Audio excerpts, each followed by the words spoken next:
Yo, what's going on? It's Rick the Dawn. Thank you for clicking on this video. We have a loaded schedule because the internet streets is going crazy.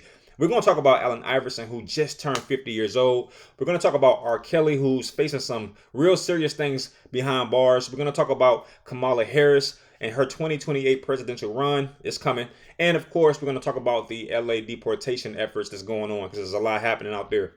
Before we do, please check out my signature shoe, the Don Don 1, at aliveshoes.com/Don Don 1. Aliveshoes.com/Don Don 1 wheat. And my favorite, aliveshoes.com/Don Don 1 jelly. That's right. All right, so I would like to first start off with my main man, Allen Iverson. I'm not sure if you heard, but he just turned 50 years old. And it turns out one of his financial advisors set up a blind trust on his behalf that when he turned 50 years old, basically all this money unloaded on to him, right? Now, turns out that amount due to compound interest and other factors is now $50 million. So imagine turning 50 years old and, somebody in your family was looking out for you because they saw that you was living a fast life and you wake up, matter of fact, you get a little text on your phone that your account has been supersized with $50 million. Now, I know what you're probably thinking. We heard about a Reebok trust that took place or was put in place on his behalf. And I don't think that this $50 million trust is the same Reebok deal. All right. If you don't know, Reebok put in some stipulation into AI's contract that, what was it, June 7th, 2030, when he turns 55 years old, it would basically unlock somewhere north of $35 million. I think that this whole new news of the blind trust is separate from the Reebok deal. That's just my opinion. Someone fact check me on that. I'm not sure. But the Reebok deal was set in place because I think it was AI's wife. I heard it was Allen Iverson's wife who saw that, he was living kind of fast. He was blowing money. Because you know how AI is. If you know AI, you know him, right? I don't know him, but I mean, I've watched him. I studied him even. He's flashy, chains. He's part of that rap culture. So, he was just going through money, probably had a huge entourage. And I believe it was his wife who advocated for the Reebok deal or the trust that Reebok put in place. Now, it turns out that Allen Iverson every year receives $800,000. Now, that is a lot of money to the average person, but when you're Allen Iverson and you have a lifestyle that you have to maintain, he's always front row, etc., etc. I mean, you can burn through $800,000 fairly quickly. So it turns out that Reebok deal nets him $800,000 per year and has a boatload of cash, $37 million set forth so that when he turns 55, June 7th, I'm actually going to put that on my calendar because I need something from Uncle Iverson. No, I'm just kidding. But no, when he turns 55, that's exactly when that money unloads. Okay, 35 million. But it's this blind trust that everybody's talking about. And it turns out that this I'm not sure, may be different from that Reebok trust. Okay, this new trust, it seems like something that was put in place by maybe his financial advisor. I'm not sure. But I want to talk real quick about compound interest because it turns out that the amount that was put in place a long time ago is not the amount that we see today. And it turns out there were two blind trusts put in place on Allen Iverson's behalf. One when he turned 25 years old to, sustain him after retirement. And the one that we're talking about today, that's worth $50 million. And for those people who don't understand the importance of compound interest, I mean, it's basically your money having babies. Like if you take $1 and you put it in the bank or anything of that magnitude, that dollar has a baby. Let's say that baby is only 10 cents or a penny or 5 cents. Well, compound interest or interest in of itself is essentially saying your dollar had a baby that's 10 cents. And what happens to all babies? They grow up and they become, guess what? Dollars or parents in our analogy. So you have a dollar there. It births 10 cents. That 10 cents turns into 20 cents. That 20 cents turns into 80 cents. Then that 80 cents turns into $1, and then that dollar has a baby. So, that's essentially what interest is or compound interest is. It's the interest compounding upon itself. And it's so important that, if nothing else, if you take nothing else from what I'm talking about, we have to, like AI or at least his financial advisor, think about the future. A lot of people, including myself sometimes, we're mostly focused on what's going on right now. And Allen Iverson could have easily fell into that trap. And maybe he did, but thankfully he had good people in his corner who put the right moves in place. Now, I don't know. I want to ask you this question. Do you have money put up? And I'm talking about in an IRA or a IRA Roth, a mutual fund, or some type of stock investment that yields dividends, stuff like that. Do you have any of those? Because if not, you might want to start, you might want to start putting some money away because, you will get older. That's pretty much promised. Either that or you won't be here, one or the other. But if you plan to be here, you want to put some money up. And I put it like this. This is the best way I can put it out there for you is if you come across a lump sum or if you're saving money and your money gets to a certain point, let's say $5,000 or $10,000. Sometimes if you save effectively, that number is supposed to grow. I'm not talking about the person who saves and then they keep taking money out their savings. I'm talking about that person who has discipline and every check they put up, $15, $100, $1,500, whatever the number might be. Over time, obviously, that amount is going to increase. And once you get to a certain amount, let's say like $20,000 saved, $10,000 saved, $2,000 saved, whatever that number is, maybe take $500 of your savings and put it into a long-term savings or a high yield savings account or some type of account that you can't touch it until a certain time. I had one of those. What was it? I think it was a CD. That's the word I was looking for. Maybe consider going to a bank and putting some money into a CD. Now, I hated this CD because you could not take money out of it like a traditional savings account.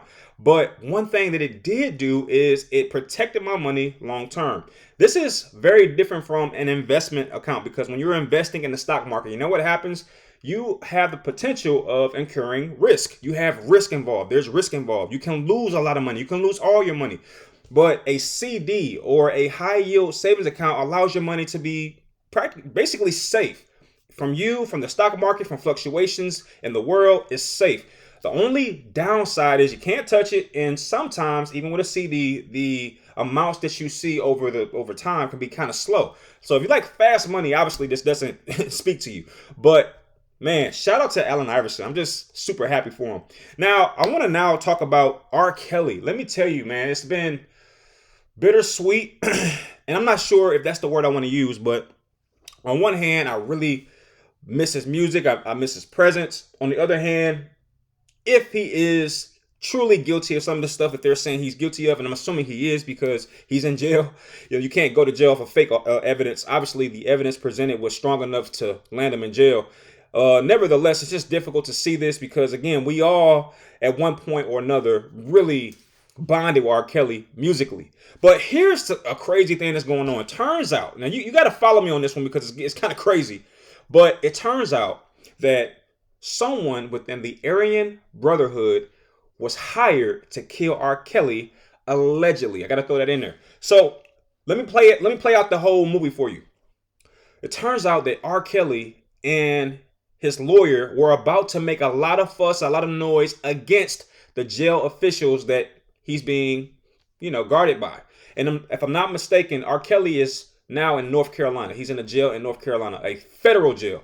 So it turns out that R. Kelly and his attorney were about to basically make a whole bunch of noise and go to the press because when R. Kelly's attorney was sending personal messages or correspondence to R. Kelly in jail, turns out, or at least the accusation is, that the police officials were taking those correspondence and basically doing away with them. We don't know why they would have done that because, again, it's all alleged, but we don't know if it's true. If it is true, we don't know why they would have done that. But the point is, because those personal correspondence between R. Kelly and his attorney were being tampered with and being removed and, not given to R. Kelly and his attorney was about to make a lot of noise. And the jail officials allegedly got wind of this move by R. Kelly's attorney. And as a result, what happened was they hired, this is alleged, we don't know if this is true. Allegedly, they hired or at least beckoned someone within the jail that's a part of the Aryan Brotherhood. His name is Michael Stein or something to that effect. But I do know his first name is Michael. They summoned Michael to basically kill R. Kelly. And here's the promise. The promise was, if you do this for us, we will basically let you out of jail. And it's crazy when you think about it. Hey, if you kill somebody, I'll let you free. So here's how they rationalized it. They said, look, you're going to be charged with the murder of R. Kelly. But when it comes to the evidence, we're going to fumble the evidence. We're going to smudge the evidence. We're going to make the evidence. We're gonna tangle the evidence up. We're gonna throw the evidence out. We're gonna basically corrupt the evidence. That way, that when it does go to court, when it does go to trial, it'll be a mistrial or the case will be thrown out due to a lack of evidence. Wow, interesting. So turns out that Michael Stein, I'm going to call him Michael Stein. I feel like that's his name. Stick with me on this one. Turns out Michael Stein, who was one of the leaders of the Aryan Brotherhood, he initially agreed to actually carry out this murder of R. Kelly. That's crazy, by the way. So he agreed to do it. Then he had second thoughts and he spilled the beans to R. Kelly. He said, "Hey, man, I've been hired to kill you." And of course, R. Kelly, being terrified as he is, I mean, we're talking about a guy who ran off the stage when he was performing in New York with Jay-Z. Remember the Best of Both Worlds tour when he ran off the stage and he said somebody in the crowd had a gun? We still don't know who this person is. We don't know if it's an imagination or imaginary person. We still don't know. But the point is, it don't take a lot to scare R. Kelly. That's what I'm trying to say. So Michael Stein, the Aryan Brotherhood leader, tells R. Kelly that there was a plot on his life and he was supposed to be the one who carried it out. And of course, Robert Kelly went to his attorney, explained everything to him that he heard, that his life is on the line because of the the whistleblowing situation with regards to the correspondence of the mail from his attorney to himself.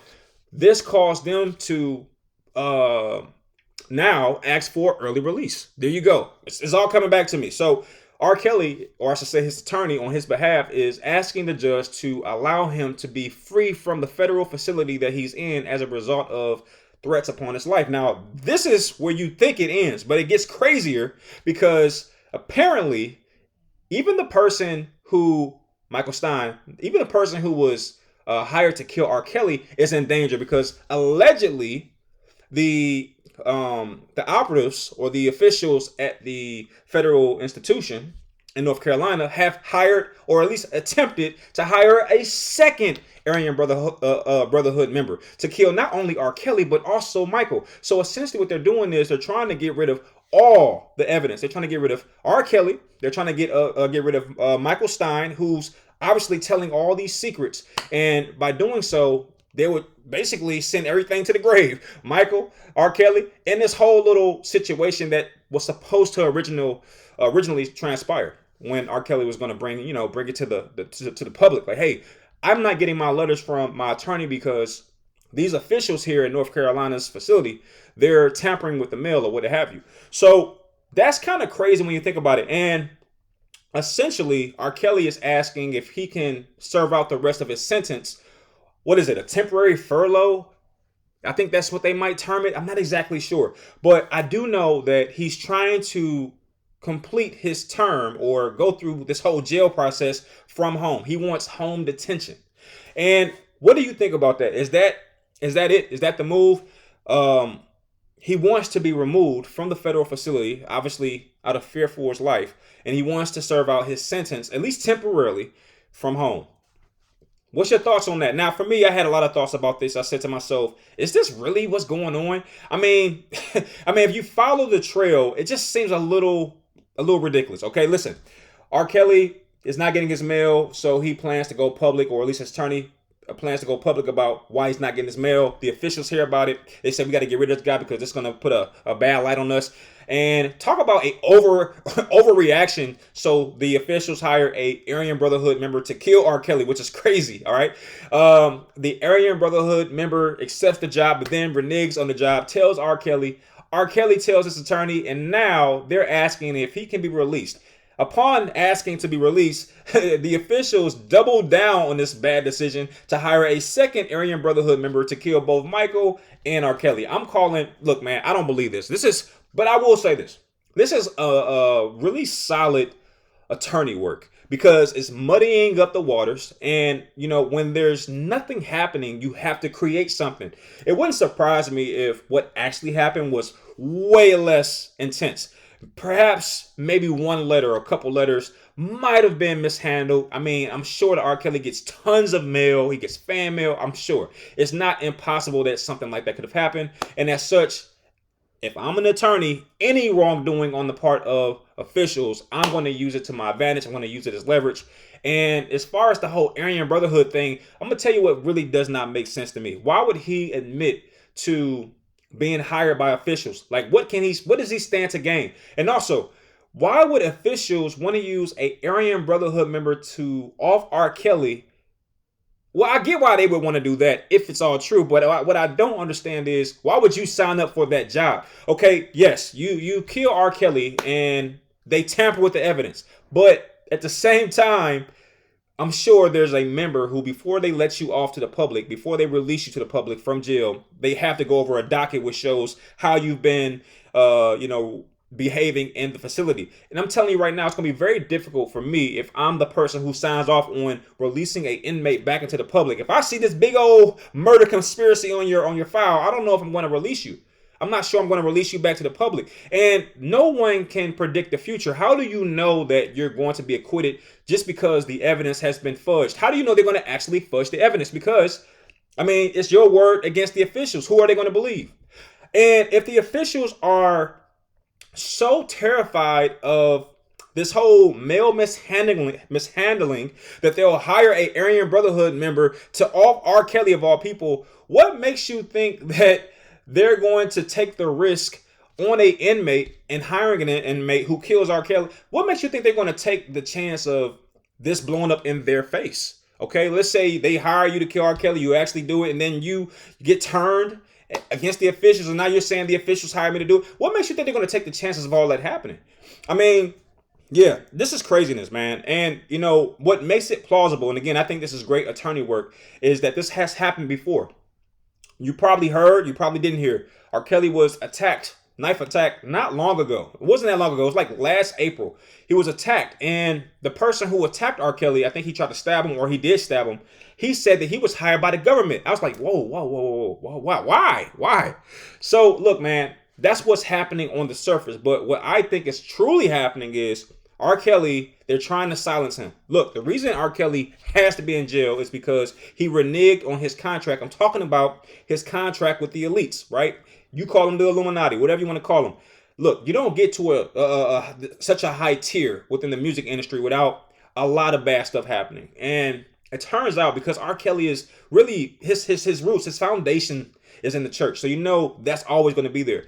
And at some point, he was going to have to, at some point, those two foundations were going to come to a head. This whole Illuminati thing, devil worshiper thing, and this whole Jesus Church Foundation thing, eventually it was going to come to a head. And it turns out, or at least it feels like, that the good side won. And when that happened, they had to get rid of R. Kelly because R. Kelly knows so much. Now, in order for R. Kelly to even have been in the secret society circle in the first place, they had to have had some kind of information or some kind of dirt or blackmail dirt. We say dirt. They had to have some kind of dirt on R. Kelly. And trust me when I tell you, it's probably those tapes they discover out of all of a sudden of him doing certain things, peeing on, I don't want to speak on this too much, but, defecating on minors and whatever else they found in this newest trial.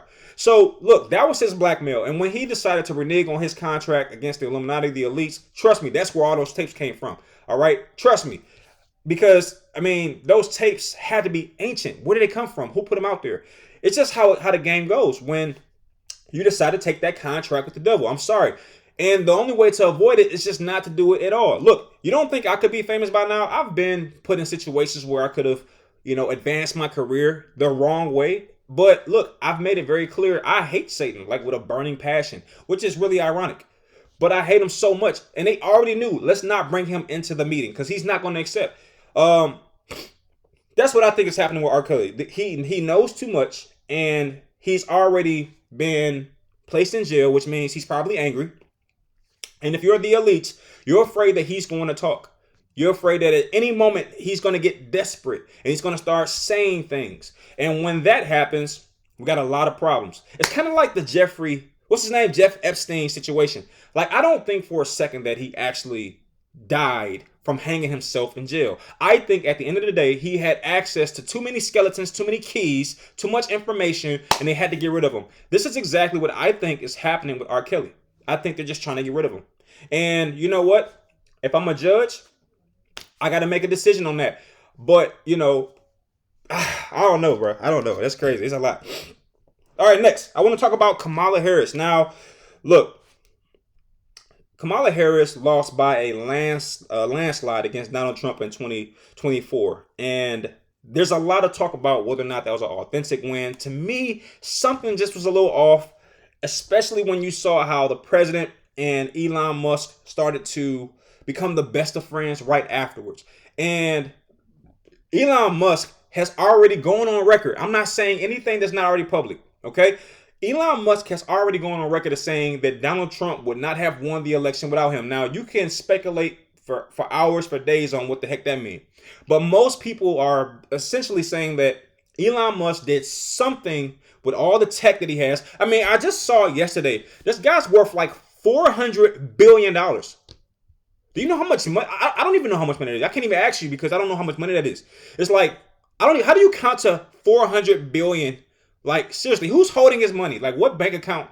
It's ridiculous. So I'm like, yo, you don't think that this guy had the capacity, had the means to do something? It's possible. I'm not sure. I'm not saying that it happened or not. I'm just saying that it wouldn't surprise me if somebody said, hey, Elon Musk used his tech genius. This dude is creating spaceships that can fly to Mars, for crying out loud. You think he can't rig an election? So look, I'm not saying he did it. I'm just saying it wouldn't surprise me. But the bigger point is, what really surprised me is how big of a landslide it was when he beat Kamala. Well, nevertheless, Kamala Harris is already starting to put the seeds into the ground. You know, nothing happens overnight, whether it be making a child, raising a flower, I don't know. Look, nothing happens overnight, and she is quietly, very quietly, putting the seeds into the ground right now. For example, the LA deportation efforts have been all over the news headlines. And what did your girl do? What did Kamala Harris do? She decided to make a statement. And that statement essentially demonizes Donald Trump. All right. That's strategy one. Like, let's demonize this guy that y'all put in office. And it made her look like a great candidate. Like, hey, I would never do anything like this. I would never send out the National Guards to disperse American citizens. She's already putting that seed in your mind. And yes, she has been criticized for that statement, but it's still a good move nonetheless. And I'll tell you something that really threw me off. There was a video I watched on Instagram 2 days ago, and you won't believe it. Kamala Harris laid out every single thing that Donald Trump would do, from getting in office, signing off a ton of bills, and attacking the American people with the National Guard. She said these things explicitly. Now, one of two things is true. Either she is really good at reading Donald Trump, or they're in cahoots. All right, when I say in cahoots, I mean, I've always, and I'm going to always stand by this, I think that the Democrats and the Republicans work together. I just think that's what it is. And I think they take turns like, hey, you guys ready? You guys got the next 4 years. For example, it wouldn't surprise me if the next election, no matter what happens, goes to the Democrats. No matter what happens. It's kind of like after Donald Trump won, what was the next thing that happened? Biden won.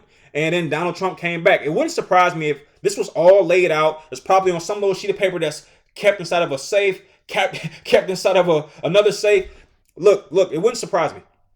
I think without question, the next president is going to be a Democrat. I don't know if it's going to be Kamala, but she's definitely going to win out as far as the Democratic nominee. So yeah, it's going to probably be Kamala. And she's already planting the seeds now, okay? And she is not getting, it's not difficult to do so. Now, one thing about the election that's always been a problem for me and why I never vote, and I know that sounds incredibly bad, but when it comes to voting, to me, it's like you're trying to select between the lesser of two evils.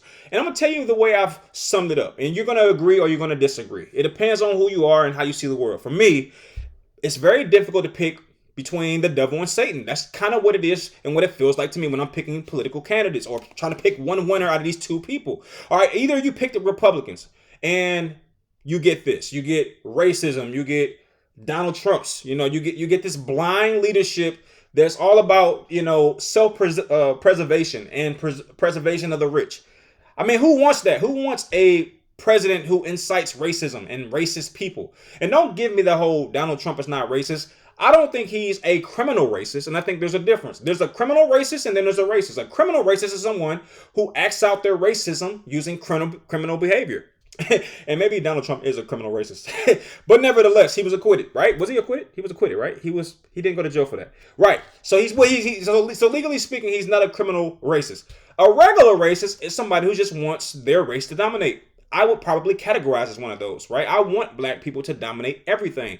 If I were Asian, the same thing would be true. If I was a Caucasian American, I would want Caucasian Americans to dominate everything. I don't think there's anything wrong systematically with being a racist. I think the only problem occurs when you start to transition into the criminal activity.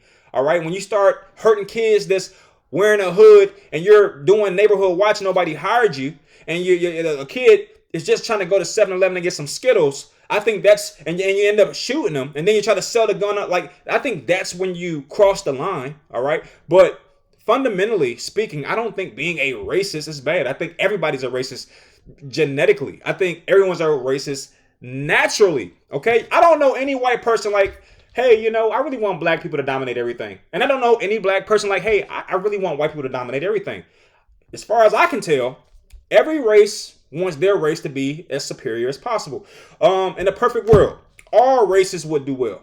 But that's just not how it works, is it? It's not, like when you're looking at a race, Olympic race, they don't all cross the line at the same time. Certain runners just do better as a result of their preparation. But the point is, it's like picking the lesser of two evils. If I pick a Republican, I'm going to deal with a whole bunch of racism because, unfortunately, all presidents are usually white. And as a result, most white presidents incite white people. And when white people have power, we've seen this 100 times over, they don't know how to handle it. Like I'm telling you, what I'm seeing from Donald Trump is giving me one thing. And don't hold me to this, and I'm not going to ever say it again, but it's giving me little dick energy, man. Like everything that Donald Trump is doing right now is just giving me a little penis energy. It's like, yo, bro, calm down. Like, yo, let a little air out the tire, bro. You don't got to, you know what I'm saying? Like my next story about the LA deportations, I'll talk about it more, but it's like, bro, why are you tripping so bad? You know who I blame? I blame Melania. Like when your man is tripping, ladies, you gotta handle your guy because Donald Trump ain't getting something. All right, the man was paying porn stars for crying out loud, so he ain't getting something. All right, and then if you put a Democrat in office, it's almost even worse. You're gonna get a satanic agenda-based leadership. I mean, seriously, what did Barack Obama do? You couldn't pay me to tell you what Barack Obama did as president. I can't tell you. The only thing I can remember is he instituted gay marriage laws. That's satanic as hell. And my thing is this, man. Look, I'm not here to be politically correct. This is probably why I'll never be famous and stuff like that. It's okay. I'm already at peace with it. But, you can't tell me that gay marriage is okay. It's not. Because if every person went gay, the world goes extinct. If I said, hey, or I should say, I'll put it like this. If every man dated men moving forward, every woman dated women exclusively moving forward, who is going to create babies? So in essence, homosexuality in essence is like genocide because there's no procreation when the same sex is with the same sex. And this is all that Barack Obama, in my opinion, and I know this is not true. All right, this is hyperbole. I'm just being, entertaining. But that's the most significant thing that I can remember that Barack Obama did. It's just legalized gay marriage. He killed Barack, what's his name? Y'all know who I'm talking about. It's been so long. Saddam, it's not Saddam Hussein, but the other one, the one that's skinny and tall. Damn, I forgot his name. Yeah, I heard that he killed him. Right? He put forth the operation to get rid of Osama bin Laden. Oh my gosh. But look, man, don't get me to jumping down no rabbit holes because there was some talks that Osama bin Laden had been dead a long time ago. There was some talks of that, and then what compounded my suspicion about that was the fact that they didn't bring back any evidence. What was it? We dumped his body over the water or over a boat. Like this man, theoretically speaking, is responsible for thousands of American deaths. You don't think we wanted to see that body? You don't think we wanted to see some kind of evidence of that body? Look, you're not going to get me off task here. But the point is, when you elect a Republican, you're going to deal with a whole bunch of bullying and white supremacy and a whole bunch of protecting the rich. And if you put a Democrat in office, you're going to deal with a whole bunch of bad spending, giving money away. The economy's going to tank because of inflation. And of course, you're going to get a whole bunch of Satanism. I don't care what nobody... Look, I don't care what nobody says. The Democratic Party is satanic, man. Straight up. All right, the Republicans are racist and the Democrats are Satanists. Pick between which one you want. How do I know the Democrats will say, look, when what's her name? When Kamala was running for president, what did she do? What was her campaign? Her big campaign highlight? It was to put Meg Thee Stallion on the stage. Why would you put a musician on the stage to propagate interest in your political agenda? Why would you do that? That makes no sense at all. Think about it. All right, and Meg Thee Stallion, what did she call her fans when she first came out? You know, when she was first getting hot, she called them hotties, right? And Meg Thee Stallion, what was it? Hot Girl Summer. I did a little investigation, and it turns out that Megan Thee Stallion, when she was calling her fans hotties, she was talking about like demons. You know what I'm saying? You know how Satan and demons live in hell, like hotties. So I want everyone to do this because you think I'm lying. Look up Meg. What's her name? Megan or Meg? Look up Meg Thee Stallion devil uniform or devil costume, and then tell me that's a Satanist, man. So the girl believes in Satan or something like that, and that's who Kamala Harris chose. So my point is, man, I don't trust Democrats. They are very like, it's always a satanic agenda. Barack Obama, the whole homosexual thing. I think homosexuality is satanic, man. I really do, because look, what do? And obviously, I'm already off the deep end, so I'm just going to go ahead and just keep going. Look, what do? They used the rainbow as their symbol of pride. And if you look up pride in the Bible, go to a Bible and look up pride. It's one of the worst things you can be. All right, it's prideful. And also, why would you use God's symbol? God gave us the rainbow as a symbol that he would never flood the earth again. So it's a promise to humanity. Why would you take something that is a Christian tenet and then use it for this perverse agenda? Why would you do that?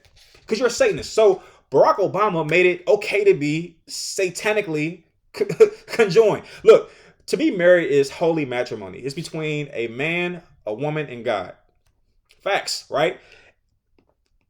Why would you even want to be married? Like, the whole concept of marriage is a biblical tenet. It's a concept that's like from the Bible. So why would you even care? What would make more sense to me is if the homosexual community said we don't need marriage because we don't need holy matrimony. We don't need that. But they always want to use our stuff. They want to use our rainbows. Look, man, I don't know, man. I don't know. It's like, I don't know. But every time it's a Democrat, the same things, man. It's some kind of satan. Look, I want you to pay attention. Next time a Democrat is in office, you're going to see more stuff about the Illuminati and Freemasons, and you're going to see more stuff about that kind of stuff. That's where all that stuff comes from. Ask Jay-Z. Who does he, like, you know what? Look, I'm just going to stop here, man. I'm just going to stop here. It's just bad, bro. And the Republicans, they are more conservatives. Like, they're conservative. They're more Christian based. However, their Christianity is so skewed. Like, how can you say you're a Christian, but like, you're all about the dollar? Like, the Bible clearly states you can't serve God and money. Like, seriously, it says that. So what throws me off is, and then if you go ask the average white conservatives, how do you say this word? Conservative. If you ask the average white American who loves and idolizes Trump, they'll probably tell you that Jesus is white. And it's like, Jesus is from Bethlehem. There's no, like, Jesus was born in Bethlehem. But I guarantee you, most of these MAGA people, they probably got a white Jesus on their wall. So you know what that means? That means you're worshiping a fake Jesus. You're worshiping an American Jesus. And they're going to wonder why the Bible says that when Jesus does come back, he is going to say to some people, I don't know you. It's because you've been serving a white Jesus when Jesus was from Bethlehem. And a lot of the things that Donald Trump is doing is just not rooted in the Bible. It's not supported by the Bible. Like, Jesus fed the poor. He gave. Trump is ruling with an iron fist, almost like a lot of the dictators from the Bible who never are shown in the positive light. Like, goodness gracious, where am I at with this video? Let me get back on task. Oh my goodness, I'm off. All right, the LA deportations are just hard to watch. So if you don't know, your boy Donald Trump, and I want to make sure it's very clear, I'm a fan of Donald Trump. I don't know why. I'm going to tell you why I'm a fan of Donald Trump before I go down this rabbit hole further. I'm a fan of Donald Trump for one reason. It's because he has audacity. That's it. That's the only reason. He's audacious and he doesn't care about being politically correct. That is why I like him. That's it. I don't know if you can tell, but I'm somewhat of the same kind of person. I don't care about people's feelings. I don't care about being politically incorrect or ostracized because of my political views. I don't care about any of that. The way I see it is we all have our opinions. And if you don't respect mine, what makes you think I give a damn about yours? Like, I would rather you say, hey, you know what? I don't agree with you, Rick, but I respect what you have to say. That's it. I'm cool. I don't agree with you either, but I respect what you got to say. So, but it's always like an attack on my views in favor of the other person's views. And I like the fact that Trump stands 10 toes strong on what he believes and what he thinks. This is what I like about Donald Trump. So anyway, look, man, this is a tough one. This is a tough one here. So he has just really stuck to his guns as it relates to this whole immigration thing. That was one of his strongest campaigning points, and he is not playing games about it. Okay, over the last few days, over the last couple of days, he's enlisted the National Guard and Marines on, and this is the tricky part. You would think it would be American citizens, but technically it's not. Stay with me here. Stay with me here. So he's enlisted, or is that the right term? I feel like it's the wrong term. He's put forth, is that a better term? He's put forth the National Guard and the and Marines on individuals within Los Angeles. And it's been crazy. Now, there was a lot of comparisons between what's going on right now to the LA riots for the Rodney King situation. And it turns out these things are not exactly related. First off, this whole ICE deportation effort is relegated to about 5 blocks, whereas like all of LA was on fire for Rodney King. So this is a big difference in scale. That's number one. Another thing that is important to note is that this is nowhere near as violent. Like the Rodney King situation, like there was people like dying. All right, people dying. It was blood being spewed. Whereas in this situation, you do have maybe a couple assaults, at least as it stands today, but no one's died. You know what I'm saying? So it's not that massive of a situation. And like I told you earlier, Kamala Harris definitely took this as the opportunity to make her first political strike. All right. And I don't blame her, because who in the world is going to replace Donald Trump when he leaves? And I'm going to tell white Americans this: you'll never get another president like Donald Trump again. Ever again.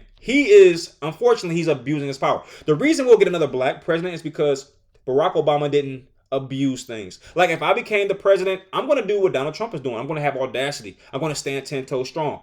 And it might ruin it for the next generations of black presidents. But Donald Trump is ruining it for the strong white man president.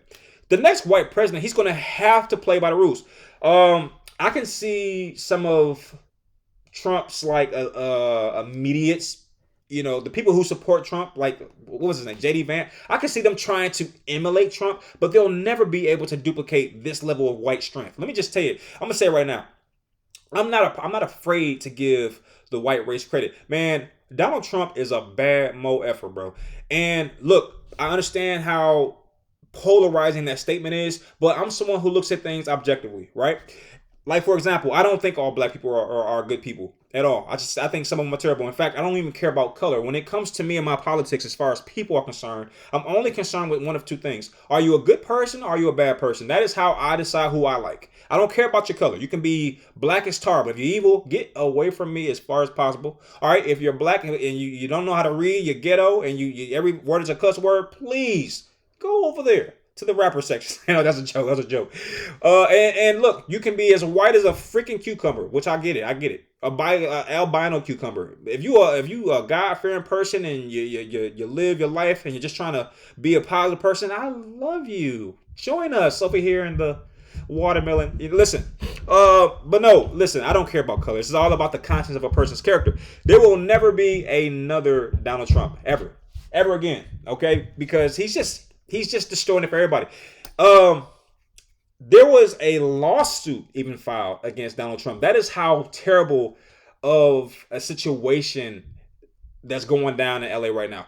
All right. I'm not sure who it was. Was it the Attorney General? Someone filed a lawsuit against Donald Trump saying that his force or use of force is excessive. Like, look, and I happen to agree with that. I don't think that the National Guard needed to be deployed for this situation. I just don't think so. I feel like this was something that the LAPD should have been able to handle, especially if the chaos is only within a 5-block radius. Okay, yeah, LAPD could have taken care of it. They could have beckoned the help of neighboring counties. They could have came in and helped as well. But to employ or deploy the National Guard, like, that is a level of force that I think is excessive. And it turns out that the reason he felt that he could do this was some type of legal loophole or wording loophole that allowed him to actually do this. But we already know what this is. This is basically Donald Trump putting on a poor man's version of Putin. And he is sorely confused if he thinks that this is effective in any capacity. Look, Putin is just in a different space. I don't even think that Putin could dominate or take over the United States. Let me tell you why. Because Americans are just different. Look, the minute you try to enforce all this stuff, martial law, all these different things, let me tell you who's going to get rattled. And this is a group of people you don't want to get rattled necessarily. Now, look, bear with me here. I'm about to cross some really bad lines. The white American man is pretty nuts. Now, I know that he has been on, collectively, has been on his best behavior. And it's the, hey, how you doing, neighbor? Let me tell you something. White and American man, they got a basement full of firearms and they're waiting for an insurrection. They're waiting for someone to tell them they can't do something that they think they have the right to do. All right, go get my pistol. I am about to light this bitch up. I'm telling you. So Donald Trump is definitely... I'm not buying it. And let me tell you who you also don't want to wake up. You know those black people, the ones with the firearm? Yeah, they waiting too. But see, with black Americans, we're a little bit smarter. We got our guns. We're waiting. But we know that before anything come to us, them white American people, y'all in front of us. All right, we know that if we see y'all start going, let me tell you what a scare a black American man. Let me tell you exactly what it is. If we see on the news or via any media stream that white American men have taken the charge and started to fight this threat, and then we see them go down, oh shit, it's us now. Look. We are not going in front of white Americans. We already seen how that movie played out. We've already kind of put ourselves in the back. We'll even pretend that we are, not as powerful, not as smart. Hey, how you doing, Jim? Hey, where's the watermelon seeds? We'll play that role because we want y'all to go in front of us. And because y'all crazy and audacious, y'all kiss alligators and stuff like that. And if y'all go down, then we'll come out and we'll show our muscle, our brass. That's what we thinking. Yeah. All right. So look. He was, they plan to sue him. I'm not sure if they've already filed the paperwork, but that's what it is. And the craziest thing I saw was a journalist from Australia. She got shot. Like, literally. I was about to say funny, and that was about to be incredibly inappropriate. But look, she was reporting on the sidelines about the LA situation, the ICE deportation situation. And the camera panned over to an officer. And it's like, I don't know what it was. It was like a trigger. The minute he panned over to the officer, he was in formation and he literally did this, bah, and shot the Australian journalist in the butt cheek. And she was like, oh my God. And then they start going off on him. But it was a rubber bullet. I don't think it was a real bullet. The point is, it's like, bro, they really zerping out over there. Because you would think to yourself, look, even though the National Guard are being deployed on Los Angeles, they're not really going to go out and start laying stuff down because, look, you have a duty to your position as a National Guard member, but you also have a spirit, a heart, a moral code. And you're like, look, I'm not going to do anything to hurt anybody, even though this little penis man is making me do all this stuff because he got Napoleon complex. You know what I'm saying?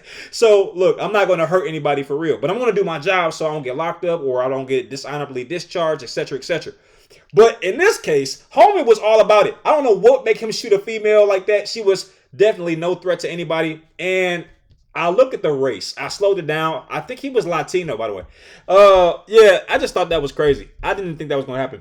Well, anyway, KB Lane, the guy that does the little things on TikTok, even he got deported. Now, it turns out that his deportation was voluntary. And I got to talk about this. How did they even put their sights onto KB Lane to even address him or try to deport him in the first place. Because if you look on TikTok, the dude got like 120 million followers. So you're just not even thinking about this guy, right? But it turns out some guy by the name of Bo Ladon, oh my gosh, some white kid named Bo Ladon is taking credit. You get the bunny ears here. Taking credit for directing ICE and raid agents towards KB Lane. That's what he said. He look, he felt that or he knew or had some kind of insider information. I'm talking about Bo Ladon. He had some insider information that KB Lane was staying here, when he shouldn't have been. And he made some calls and, got KB Lane hemmed up, in other words. And it turns out they caught him at the international airport in Las Vegas, which is going through a lot right now. Las Vegas has a lot going on right now. But they caught him at the international airport and they hemmed him up. And it turns out he voluntarily left the country.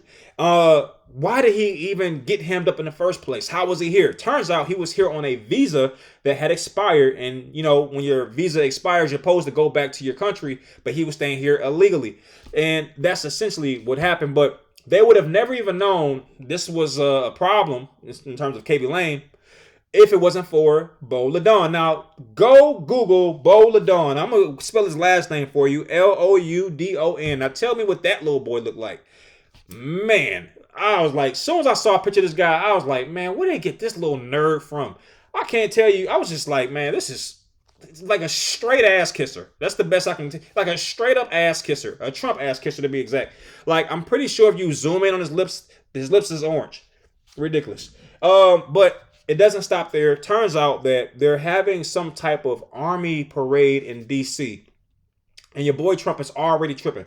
He talking about if there are any protests that, get out of hand for the DC Army Parade this year, those protesters, get this, will be met with heavy force. I'm like, this dude is tripping. Why is he so, why is he in such a hurry to hurt American citizens? Like, what's wrong with this guy?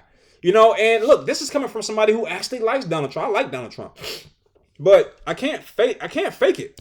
This guy is hurting his own people. And that's not just black people. That's not just Latino people. It's white people he hurting too. Like, I told you in the last couple videos, one lady got fired from her government job because of Elon Musk with his punk ass. She got fired from her job and she had a freaking Trump flag outside. She done took it down now.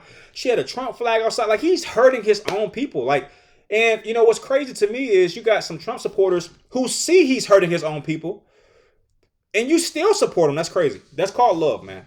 That's called love. All right, you got it. Look, love is forgiving. Love is forgiving. I forgive him for taking my job. I can imagine there's got to be one person out there like they got fired because of Elon Musk's bullcrap. You know what? Look. Let me listen. Shit, Rick, tone it down. Donald Trump. Yes, I did lose a job. I lost it, and it was because of Donald Trump and Elon Musk's agenda. But he's a great president. Like, what? That's some of y'all. Yeah, but according to him, if the protests get crazy in DC during the whole army celebration, they're gonna be met with heavy force. Man, that's crazy, man. I don't know. But first off, I'm like this. I'm thinking to myself, look, I just hope everybody don't protest. Just goodness gracious, just go home. Don't exert your amendments, your constitutional rights, as they say. Don't do that. And then this is another thing that's throwing me off. Donald Trump in the news over the last couple of days has been said to be changing all the army bases back to their, or not all of them, but the ones that had Confederate names. He's going to change them back because when the Dems were in office, to make a political point, they were removing the Confederate army bases names, or the names of army bases that were named after Confederate soldiers. So they were going to remove those, like the Robert E. Lee's, etc., etc. But it turns out that Donald Trump is going to revert that decision and give them back their Confederate names. Here we go. Let me count the ways why I think that this is some old BS. All right. The first thing that's BS is the reason why Trump is going to revert the names. He says that we've won a lot of battles out of those forts or out of those bases using those old Confederate soldiers' names. And according to him, he's superstitious. Bullcrap, right? He's superstitious, and this is why he's going to revert the names because, hey, I guess he believes in luck, right? And hey, we can't change it now because we've won so many battles with that name as it is. And I feel like if we change the name, we're going to start losing battles. Like, first off, if your prowess as a soldier or a country is based on names, you're probably not that powerful to begin with. And secondly, once again, Donald Trump is showing that he is more like them than like us. And when I say like us, I mean the American people. Why in the world would you be fighting and vouching so hardly? Is that a word? Why would you be vouching so strongly for individuals who were guilty of treason? Essentially, that's what the Confederate were. That's the Confederate soldiers were treasonous. And you only feel that way if you are a black American. If you're a white American, especially if you're one that supports Donald Trump, you don't see the treason. That's because your people wasn't in bondage, for crying out loud. All right? Because these individuals, and I don't know all the history, but I can sum it up by saying they fought to keep black people slaves because they were a essential part of the economy. Well, I mean, I'm not going to support that. Look, I get it. You saw black people as 2/3 of a human, which is bullcrap. Hey, at some point, this is how I know Barack Obama was not the first black president. I'm gonna tell you how I know this. Because he didn't make drastic changes to the Constitution. That part where it says black people are 2/3 of a human being should have been immediately sketched out. Like, if I'm ever a black president in this country, that's the first thing I'm attacking.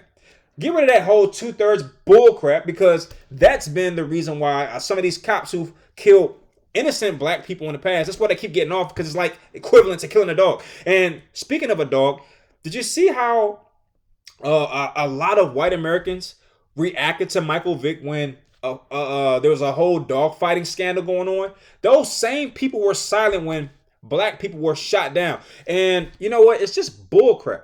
Now, I'm not understanding why Trump is fighting so hard to rename these army bases, Fort Bragg, Robert E. Lee base, all that. Why are you fighting so hard to do that when these individuals were not America first? All right, that's what Trump keeps trying to sell us, that he's America first. Well, why are you supporting people who are not supporting America? Because guess what? I know you probably don't realize this, but America is not just white Americans. Wow, who knew? Wow, who knew that? So when you say you support America, guess what you mean? You mean white Americans, black Americans, Latino Americans, Chinese Americans, Indian American. America is a melting pot. And trust me when I tell you this, if everyone left this country and went back to where they came from, first off, white Americans would be miserable. They would have it'd be a problem. It'd be a problem. You understand? Because white Americans are lazy as hell. Look, I'm going to tell you right now, there's this big misconception that black people are lazy, and they are. But what they also need to add in is that, you know who's lazier than black people? White Americans are the most laziest mofos ever. That's why they will sit on the horse watching us work. That's lazy. Oh, and then there's this big thing about how, Mexicans, there's some thieves. You know who's a bigger thief than Mexicans? How about stealing a country? You know, look, my point is this. America is not just white America. It's so many different, races that make up this beautiful place. And why would you even care about individuals who wanted to keep Americans in bondage? Why would you care about that? All right. They were not us, right? They were fighting against America. You big goofy. That's why you had the Civil War. It was America versus the Confederacy. So why would you even support anybody that's going against America? I think it's common sense. If Donald Trump was really about America first, it wouldn't have even taken Biden and his administration to get rid of these Confederate names. It would have been Trump who did it. And he would have did it because, guess what? These people were fighting against America. Anybody that's against America, we don't have any space for them. That includes the Confederate individuals. That includes them. Now, it's muddy water, and if I am a white American, I might feel different than what I feel like right now. I might say to myself, look, they were fighting for an old America, so it was still America, but it wasn't the new America that we have now. Well, the point is, they were fighting against America. That's the point. I want to whitewash it for you and make it, more palatable. But the fact of the matter is, America was going against somebody, the Confederate, and that's it. That's it. The end. So they're not Americans, in my opinion. They're anti-American. They're treasonous. They were going against what we see today. And I just feel like Trump he let me down on that. I'm someone who likes Trump because I just think that he's like a father. He's like I think a lot of people who wanted Kamala Harris to be the president, they probably, and this is gonna sound terrible, but they want a softer style of leadership. But the fact of the matter is, leaders have to be kind of like a Trump. And this is why I struggled to respect Joe Biden. He was too old to be a leader to me. This is why I struggled to respect Barack Obama, because he was too nice. He was trying to please everybody. I feel like a leader oftentimes is ostracized. They're often someone that people don't like because they have to make tough and difficult decisions. It's kind of like your household. You probably didn't like your parents because they were trying to put in these parameters to keep you safe. They were the leaders of your house. Sure, you would like them if they would have given you everything you liked. That's like what I feel Kamala Harris's leadership might be, is to appease the people. But I think a real leader who's going to actually take his or her country from point A to point Z has to make tough decisions. And while I understand the whole deportation efforts, and I actually think that they were the right decisions, I'm going to tell you why I think that deportation was the right decision. It's because they were here illegally. That's the only reason. There's no other reason than that. I'll tell you what I don't like. I don't like that Donald Trump used the National Guard. I think that was overly excessive. But let's be very clear about something. Anybody that's in this country should have taken the proper channels to be here legally. Period. I know you want to argue about that. But anytime that you have to do something illegally, it's wrong. It's wrong, and it's wrong, and it's wrong, and it's wrong again. If you think I'm lying, okay, well, I know what you're saying. Your comeback is this. Well, the people were here because their country was bad. All right, I get you. I understand that. And they were here because their country was going through this and going through that. Okay, all right. I can empathize. I can sympathize with that. All right, having ancestors that were, stolen from their homeland and brought here, I can sympathize with that whole concept. Here's the thing. Even so, they should have or still needed to take the proper channels to get here. All right. And if you think I'm crazy, I'm about to show you how crazy you are. Watch this. You wake up, you go downstairs, and there's two people in your house, a man and his wife. They're in your house and they're saying, hey, I don't mean any trouble. My country is really, really bad, and we just need somewhere to stay. I don't want to hurt anybody, but I just want to stay here. You know what you're gonna say? You're gonna say, "Why are you in my house?" Hey, the door was. I climbed down the chimney, or the window was open, and I climbed in, but I don't mean any harm. What are you gonna do? You're gonna be like, "All right, well, go ahead and stay." No, you're gonna say, yo, you just broke into my house illegally. We got problems. Some of y'all is gonna try to hurt the person that's in your house. Some of y'all gonna call the police. So who's the hypocrite? Me or you? All right, you're gonna say, wait, there's a way you do things. If you were going through these problems in your country, you know what you should have did? You should have knocked on my door. That's the first thing you do, okay? And give me the opportunity to address you. When I come to the door, that's when you can reach us, or we can greet each other. You tell me who you are as a person. And if you do that effectively, then I might let you into my house, because now I understand who you are, and it's a safe, and I'm not putting my own people in danger. That's all immigration is. You have people entering into the country without going through the proper channels. So if you think that is wrong to remove them, then you're also saying, hey, I will allow two strangers to come into my house without my notice, and for me to spot them in my house. And then I wouldn't ask them to leave, and I wouldn't call police.